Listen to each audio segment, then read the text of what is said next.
પોરબંદર શહેરમાં આવેલા Domino's પિઝામાં delivery boy તરીકે કામ કરતા એક કર્મચારીને બેગમાંથી દારૂની બોટલ મળી આવતા તેમના વિરુદ્ધ કમલાબાગ પોલીસ સ્ટેશનમાં ગુનો દાખલ થાય છે અને આ કર્મચારી છે તે બીજા દિવસે દવા પી લે છે અને તેને સારવાર માટે સરકારી ભાવસીટી હોસ્પિટલમાં ખસેડવામાં આવે છે। બીજા દિવસે આ યુવાન છે, વિજય નામનો યુવાન છે, તે તેમના ઉપરી કર્મચારી અનિલ રાંદલપરા ઉપર આક્ષેપ કરે છે કે તેમના દ્વારા ખોટા કેસમાં ફસાવવામાં આવ્યા છે। જે કેસ તેના વિરુદ્ધમાં થવો જોઈએ તે કેસ તેમના વિરુદ્ધ થયો છે અને પોલીસ તે 40,000 રૂપિયા આપવાના પણ વિજય નામનો યુવાન છે તે આક્ષેપ કરે છે। તો બીજી તરફ અનિલ રાંદલપરા તમામ આક્ષેપો નકારે છે, પોલીસને પૈસા આપવાની વાત પણ નકારે છે અને એમ કહે છે કે આ બેગ છે, બેગમાંથી જ દારૂની બોટલ મળી છે જે વિજય પાસે હતી અને વિજય વિરુદ્ધ કાર્યવાહી થઈ છે। અને આ સાથે સાથે વિજયની પત્ની છે તે ડોમિનોઝ પિઝામાં બીજા દિવસે આવે છે, કેમેરા તોડે છે અને કોમ્પ્યુટરમાં તોડફોડ કરે છે તેવું અનિલ રાંદલપરા કહે છે। જોઈએ આ કેસમાં વિજય નામનો યુવાન છે તે શું આક્ષેપ કરે છે અને અનિલ રાંદલપરા છે તે શું જવાબ આપે છે, જોઈએ આ અહેવાલમાં। મારું નામ વિજય આજા મોકરિયા છે।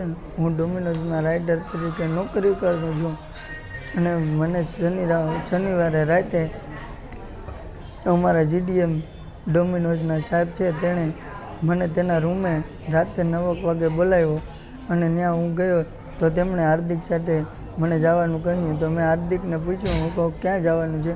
તો કે આપણે કામ છે તો કુતિયાણા જવાનું છે, તું હાલ મારા ભેગો। તો હું હાર્દિક ભેગો ગયો અને કુતિયાણા ગયા। ત્યાં તેણે કોઈક ભાઈને ફોન કરેલો મારા મોબાઈલમાંથી અને મને કીધું કે તું એને એમ કહી દે કે આપણે અહીં પંચવારી વાકે ઊભા। તો મેં એને એમ કહી દીધું। તો એ ભાઈ આવ્યા તો એ સામેની સાઈડ ઊભા હતા તો એ ત્યાં ગયા હાર્દિકભાઈ અને એને એ ભાઈને કંઈક વસ્તુ આપી। પછી અમે ભાગ્યા ત્યાંથી અને ડાયરેક્ટ અનિલ સાહેબના ઘરે આવ્યા તો ડાયરેક્ટ પોલીસવાળા પાછળ આવી ગયા અને અમે ત્રણેય બેઠા હતા। તો તે પોલીસવાળા હવે ચેક કર્યું તો તેરામાંથી દારૂની બોટલ નીકળી। તો બે પછી ત્યાંથી પોલીસવાળા અમને કમલાબાગ પોલીસ સ્ટેશન લઈ ગયા ને ઉપરના રૂમમાં લઈ ગયા। તો અનિલ સાહેબે કીધું સાહેબ પતાવી નાખો। તો એને સાઈડમાં બરકીને વાત કરીને પછી એને 40,000 રૂપિયો દઈ દીધો। પછી મને લાઇબ્રેરી આપણે રામકૃષ્ણ લાઇબ્રેરી છે ત્યાં લઈ આવ્યા। મને પોલીસવાળો કે ખંભે થેલો મારા નાખી દીધો અને મને કહે કે તું આમાં કે બોલજે વિડીયામાં કે તારું નામ ને તારું સરનામું। મેં મારું નામ ને સરનામું બોલ્યું। પછી મને પાછા કમલાબાગ પોલીસ સ્ટેશન લઈ ગયા। ત્યાં લઈ ગયા ને પછી અનિલ સાહેબ અને હાર્દિક બંને ભાગી ગયા। મને કીધું કે તને સવારે અમે અહીંયાથી લઈ જાઉં, તને કંઈ થાય નહીં। પછી સવારે 11 વાગે હાર્દિક અને 10-11 વાગે હાર્દિક અને અનિલ સાહેબ બે મને લેવા આવ્યા। પછી મને ડોમિનોઝે લઈ ગયા અને મેં કીધું સાહેબ મારી માથે કેમ એકલા માથે જ કેસ થયો?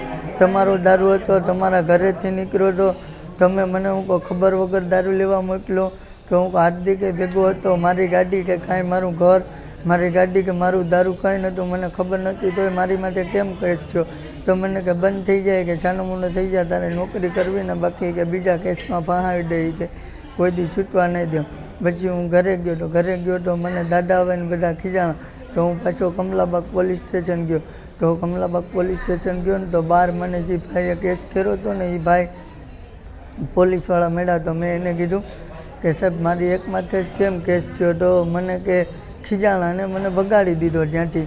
બાદ હું ડોમિનોઝ ગયો તો સાહેબ કે તારે અનિલ સાહેબને મેં વાત કરી કે સાહેબ હવે મને ઘરે કોઈ રાખે નહીં, આમ છે તેમ છે, તમે મને કેસમાં ફસાવી દીધો। તો કે મારે કાંઈ લેવા દેવા નહીં, તારે મરવું હોય તો મરી જાય, બાકી કાંઈ નહીં કે હું તને અહીંથી કાઢી મૂકું ને મને ધમકાવ્યો। પછી હું રાજવી પાલટી પ્લોટે જઈને હું દવા પી ગયો। પછી ત્યાંથી કોઈક ભાઈ હતા અજાણ્યા એને મને 108માં નાખીને લઈ આવ્યા। મારું નામ છે રાંદલપરા અનિલ, હું ડોમિનોઝ પિઝામાં જોબ કરું છું। હું ડોમિનોઝ પિઝા સ્ટોર ઇન્ચાર્જ છું। આપણે ભાઈ છે વિજયભાઈ તમારા ઉપર આક્ષેપ કરે છે કે તમને પોલીસને 40,000 રૂપિયા આપ્યા છે અને ખોટી રીતે એને ફસાવવામાં આવ્યા છે, એમાં હકીકત શું છે? ના, એમાં એવું કાંઈ છે જ નહીં, એમાં કોઈને કાંઈ 40,000 આપ્યા જ નથી। હું ને હાર્દિકભાઈ ઘરે જમતા હતા અને એ ભાઈ ત્યાં આવ્યો, એ કે સાહેબ મારે એ કે પૈસાની જરૂર છે, એ કે તમે મને પૈસા આપો ને એટલી વારમાં વાંહેથી પોલીસવાળા સાહેબની આવી ગયા। તો અમને ત્રણેયને લઈ ગયા અને એના બેગમાંથી બોટલ નીકળી વિજયભાઈના ગાડી બેગમાંથી। તો એ બોટલના હિસાબે અમને ત્રણેયને લઈ ગયા, અમારો તો વાકઈ નહોતો એમાં। તો પોલીસ સ્ટેશને પહોંચીને અમે બધી કાર્યવાહી કરી। મેં કીધું સાહેબ અમારો કંઈ વાક નથી, અમે જમતા હતા આમ નહીં આમ બધું બરાબર। તો અમને બેને જવા દીધા અને વિજયભાઈ ઉપર પોલીસ કેસ કરી નાખ્યો. અને 2 દી પછી એના ઘરના ત્યાં ડોમિનોસે આવીને એમ કહેવા માંડ્યા કે તમે બધા એ કે મારા ઘરવાળાને હલવાડી દીધો, મારા 2 કોમ્પ્યુટર ટોન નાખ્યો, એક કેમેરા CCTV ટોન નાખ્યો, અને હવે એમ કહે છે કે તમને મને બધા આ બધું સમાધાન કરવાના કે 16 લાખ રૂપિયા આપો એ કે. એ માંગણી કોને કરી? એને બાય એને ઘરવાળીએ. એમનું નામ શું છે? એનું નામ મંજુબેન છે, આખું નામ નહીં ખબર, મંજુબેન નામ છે. કઈ તારીખે તોડફોડ કરી એને? આ પરમદીની વાત છે, 17 તારીખ સોરી.